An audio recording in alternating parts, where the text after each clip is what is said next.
class 10th. So we have already familiar with some general terms. There is a chapter of money and credit. So today we will move further with some topics that I hope you are all clear with currency and money, the medium of exchange, why it is appropriate and all stuff. If you have any other questions, you can ask me, okay? So let's move on to the next topic, that is bank. Okay? Bank. What is bank? Bank for normal places, for normal people, लोगों के लिए it's a place. But I will not call it as a place because I call it as an institution. Clear? For me, bank is not a place. वो कोई जगह नहीं है. वो एक ऐसा premises है जहाँ पे काम होता है. और जहाँ पे काम हो, जहाँ पे चीज़ों का लेन देन हो, it is not a place. Okay? और सिर्फ एक काम नहीं होता, बहुत सारे टेक्निकल काम होते हैं. और जहाँ पे टेक्निकल काम हो वो इंस्टीट्यूशन. क्लियर? समझ में आ रहा है? सो इसको प्लेस बोलना गलत होगा. अगर तुम बोलते हो बैंक इज अ प्लेस सोचते हो तो नो, तुम बोलो इट्स अ इंस्टीट्यूशन. कैसा institution? Dealing with finance. Dealing with finance. So I call it as financial institution. Clear? So for me, bank is a financial institution which have various functions. What are the functions? It receives deposit. तुम जो पैसा bank में बांधते हो, बोला bank ने पैसा बांध दे, मीन्स जमा करना. क्लियर? ये हो पाता है. और क्या होता है? We can get loans from the banks.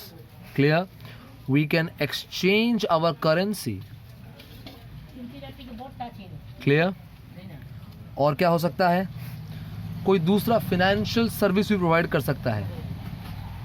Financial service like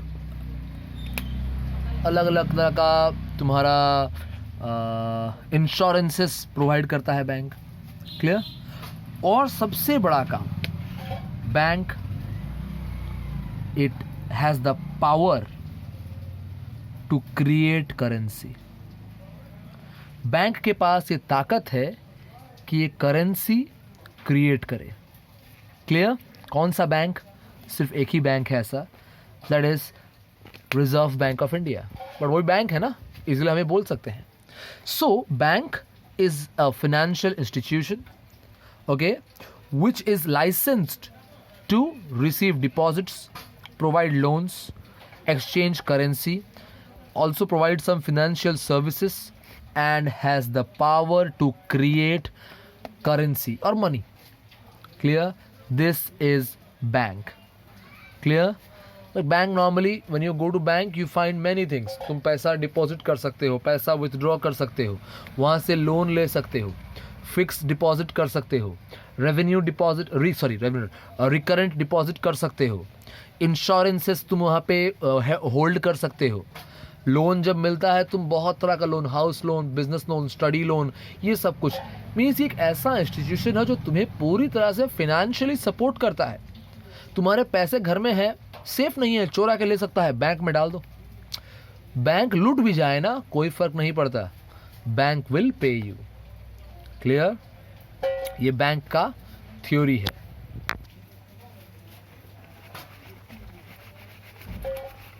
okay, so let's move on to the next topic. कुछ टर्म्स हैं जो मैं तुम्हें बताऊंगा, जैसे डिमांड डिपॉजिट. डिमांड डिपॉजिट, तुम बैंक में पैसे जमा करते हो, that is deposit.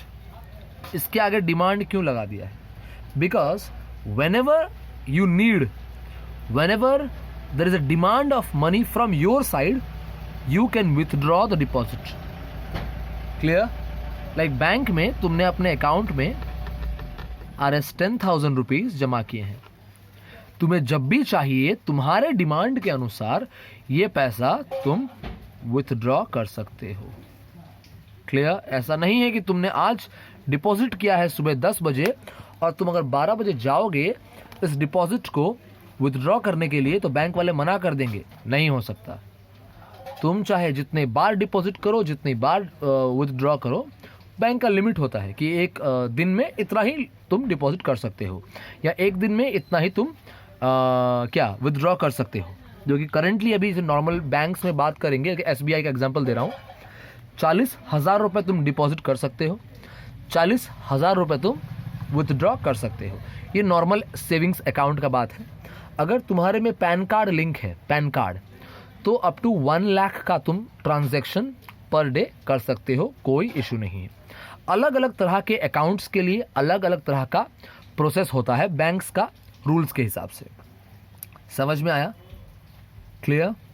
Okay, so demand deposits are the deposits in the bank account which can be withdrawn on demand. तुम्हारा डिमांड है, तुमको नीड है, तुम विथड्रॉ करो, कोई प्रॉब्लम नहीं। Clear? Getting me? Okay, I hope you are all getting me. तो bank का कुछ प्रोसेस, सिंपल प्रोसेस मैं तुम लोगों को समझा रहा हूं। बैंक काम कैसे करता है। एक हाँ, लोन, मैं तुम्हें लोन का बात बता था। तो लोन खत्म। लोन मीन्स, इसको हम सिंपल वर्ड्स में क्रेडिट बोलते हैं, उधारी। क्लियर? इसको सिंपल वर्ड्स में बोलेंगे उधारी या क्रेडिट। क्लियर? बैंक तुमको उधार देता है, उसके बदले वो कुछ अपने पास रख सकता है। रख सकता है, मैं नहीं बोल रहा कि रखता है। अब वो कब रख सकता है, कब रख नहीं सकता, वो हम बाद में डिस्कस करेंगे। पहले सिंपल ट्रिक समझते हैं। बैंक, जब तुम बैंक से लोन लेते हो तो तुम्हें एक इंटरेस्ट पे करना पड़ता है। सपोज तुम 1 लाख का बैंक से लोन लिए हो, तुम्हारा इंटरेस्ट रेट कितना है? 10%। क्लियर? 10%। तुम बैंक से लिए मतलब तुम कितना भरोगे उसको इंटरेस्ट? 10%। सपोज तुमने 1 मंथ का, तो 1 ईयर का तुमने लोन लिया है, तो साल खत्म होने पे तुमको कितना भरना है? 1 लाख प्लस 10,000। क्लियर? सो 1,10,000 तुम्हारा अमाउंट, ये तुमको भरना है। तुम्हारा इंटरेस्ट कितना हुआ भैया? 10,000 रुपये तुम्हारे इंटरेस्ट हो गए, है ना? तुमने सपोज डिपॉजिट किया है, कितना किया है? सोचो 1 लाख रुपए। ओके, तुम डिपॉजिट किए हो बोल के बैंक तुमको क्या देगा? इंटरेस्ट देगा। सपोज बैंक तुमको दिया 5% का इंटरेस्ट। जब तुमको वापस पैसे मिले, तुमको कितने मिले? 1,05,000। तुम्हारा इंटरेस्ट का कितना वैल्यू पड़ा भैया? 5,000 रुपए का। यहां पे तुम देखो बैंक कमाता कहां से है। बैंक जब तुमको लोन दिया, सपोज यहां पे 2 कैरेक्टर हैं, एक ए और बी। जब ए को लोन दिया तो उससे लोन रिसीव जब किया, 10% का रेट में रिसीव किया, मींस बैंक का कमाई हुआ 10,000 रुपए। ठीक। जब बी उसी सेम पीरियड में जनवरी 1 को ये लोन लिया था, ये डिपॉजिट किया था जनवरी 1 को, जनवरी 1 2020। सपोज जनवरी 1 2021 में ये अपना लोन का पेमेंट करने वाला है, ये अपना डिपॉजिट का पैसा लेने वाला है। तो तुम देखो ये कितना पेमेंट किया? 1 लाख रुपए का 10,000 का ये इंटरेस्ट रेट लिया ए से, तो इसका प्रॉफिट कितना हुआ? 10,000। सपोज 10,000। अब जब डिपॉजिट में इसको इंटरेस्ट देना था तो इसने दिया सिर्फ 5%, यानी 5,000। 10,000 का प्रॉफिट था, उसमें से 5,000 उसने दे दिया। बचा कितना? 10,000 माइनस 5,000। बैंक के पास कितना है अभी? 5,000। तो बैंक का प्रॉफिट कहां से आता है? ये 5,000 ही तो उसका प्रॉफिट है, यही तो उसका सोर्स ऑफ इनकम है। बैंक थोड़ी ना कुछ सामान बेचता है, नहीं बेचता। बैंक इंटरेस्ट से ही पैसा कमाता है। क्लियर? जो सोर्स ऑफ इनकम है वो क्या है? Difference between the interest it takes and it pays. जितना इंटरेस्ट वो लोगों से लेता है वो ज़्यादा लेता है, और जितना पे करता है वो कम पे करता है। क्लियर? ये उसका रूल है। वो ज़्यादा लोगों से लिया और कम लोगों को दिया, मीन्स इसका प्रॉफिट तो आएगा ना। समझ में आ रहा है? वरना बैंक तुम्हें इंटरेस्ट क्यों, तुमने डिपॉजिट किया। अब चालाकी देखो, अब एक और क्या बात है, यही 1 लाख रुपए बी का जो पैसा 1 लाख रुपए इसने इसको दे दिया सपोज लोन के हिसाब से, और बी को बोला तू 1 साल बाद आना और मेरे से 1,05,000 रुपये ले जाना। जब इससे पैसा ले रहा है तो वो 1,10,000 ले रहा है, इसको पैसा दे रहा है 1,05,000 दे रहा है, मीन्स 5,000 का straight profit. This is the source of income. The source of income of a bank is the difference between the interest it takes and the interest it pays. Minus कर दोगे जितना इंटरेस्ट वो लोगों से ले रहा है माइनस जितना वो लोगों को दे रहा है, माइनस कर दोगे तुम्हारा वैल्यू मिल जाएगा, जितना वैल्यू है उसका वो सोर्स ऑफ इनकम या प्रॉफिट है। क्लियर? समझ में आ गया? ओके, आ गया होगा। इसको थोड़ा अपने एग्जांपल में सोचना, देखना क्या है, बताना नहीं आया तो। और वीडियोस देख रहे हो, नोट्स लिख रहे हो, जब डाउट रहे तो फटाफट पूछो। ओके, एक और टर्म आता है तुम्हारा, वो है चेक। सबने देखा होगा फिल्मों में चेक फाड़ फाड़ के साइन कर करके देते हैं, right? Okay, so what is cheque? Cheque is a paper. Simple सा बात है। चेक क्या है भैया? 1 मिनट, ये मार्कर का पेन। अच्छा, cheque is a paper. Yes, ये पेपर क्या होता है? This paper gives instruction to bank. ये पेपर में ना कुछ लिखा हुआ होता है और एक साइन होता है।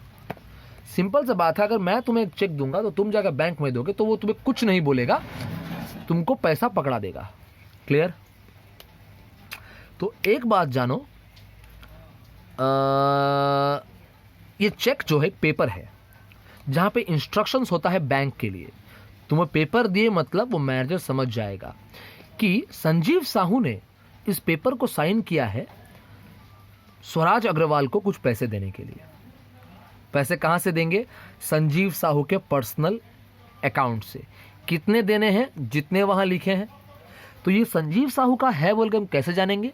वहां पे संजीव साहू का अकाउंट नंबर, अकाउंट नेम और संजीव साहू का सिग्नेचर होना जरूरी है। क्लियर? सो डेफिनेशन कुछ ऐसा बनता है, cheque is a paper instructing the bank to pay a specific amount from a personal account of the person, okay, to the person in whose name the check is issued. Clear? ऐसा piece रहता है paper का। यहाँ रहता है नाम, किसको पे करना है, यहाँ रहता है तुम्हारा अमाउंट, यहाँ रहता है सिग्नेचर, या नीचे रहता है अकाउंट नंबर। ओके, ये देखने पर क्या होता है, ये एक पेपर है जिसको इंस्ट्रक्शन देता है बैंक को, क्या बोल के कि तुम एक स्पेसिफिक अमाउंट पे करो। यहाँ पर जितना लिखा गया 10,000 रुपये, तुम 10,000 रुपये पेमेंट करो। कहाँ से करोगे? जिसका अकाउंट है उसके पर्सनल अकाउंट से। ओके, किसको दोगे? जिसके नाम पे ये चेक दिया गया है। सपोज ये स्वराज के नाम पे दिया गया है तो स्वराज को पेमेंट दे दो। डेफिनेशन जो है फिर से रिपीट कर रहा हूँ, ध्यान से सुनो। It is a paper instructing the bank to pay a specific amount from the personal account to the person in whose name the check is issued. तुम उस पर्सन को पैसे दो जिसके नाम पे चेक लिखा गया है। स्वराज के नाम के लिखा हूं तो मेरे पर्सनल अकाउंट से स्वराज को पैसे जाएंगे। डेफिनेशन ध्यान से पढ़ना, क्योंकि डेफिनेशन एक बार में इसका समझ में नहीं आने वाला। 5-6 बार पढ़ना, इसको तोड़ तोड़ के समझना, बड़े आराम से आएगा। Clear? Now let's move on to what is the importance of bank or what is the role of bank in our economy. Indian economy में बैंक का फायदा क्या है?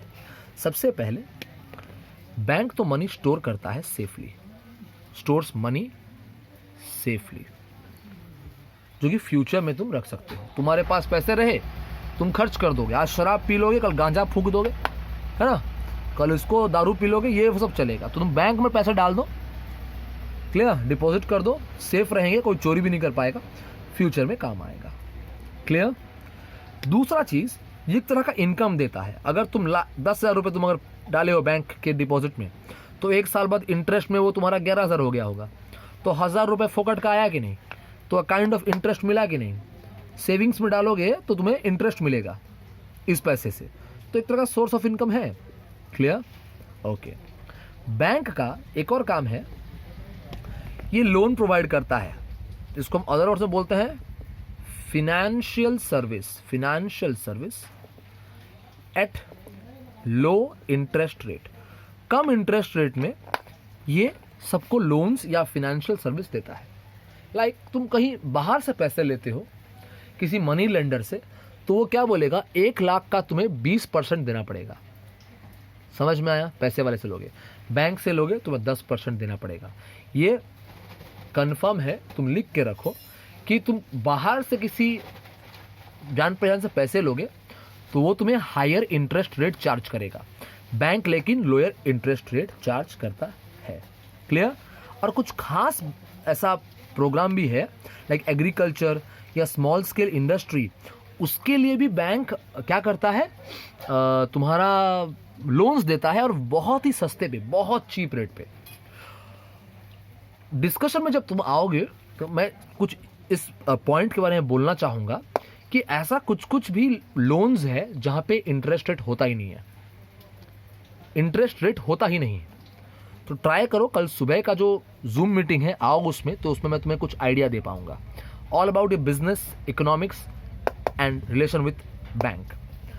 और एक सबसे बड़ा काम, इट मेक्स अ मीडियम और ए bridge or connection between two kind of people, those who have surplus of money with those who have or those who need money। ये क्या करता है, जो लोग बैंक में, जिसके पास बहुत पैसा है वो बैंक में डिपॉजिट कर देता है 5-5 साल के लिए, फिक्स डिपॉजिट 5 साल के लिए जा। अब जिसको पैसा चाहिए बैंक क्या करता है, यहां से पैसा लेके उनको देता है। क्लियर? इनसे इंटरेस्ट लेगा 10%, इनको इंटरेस्ट देगा 5%। बैंक का भी कमाई हो गया, इनको भी इंटरेस्ट मिल गया, इनको भी पैसा मिल गया बिजनेस के लिए या कुछ के लिए। समझ में आ रहा है? So it mediates between a people who have surplus of money and who have need of money. Clear? With those who need the money. Clear? समझ में आ रहा है? ओके। कल थोड़ा जूम क्लास में डिस्कस करेंगे क्रेडिट या लोन के बारे में। उसके बाद मैं तुम्हें बताऊंगा कि लोन कितने प्रकार का है जनरल व्यू में, और हम आगे बढ़ेंगे। So for today this much, have a good day everyone.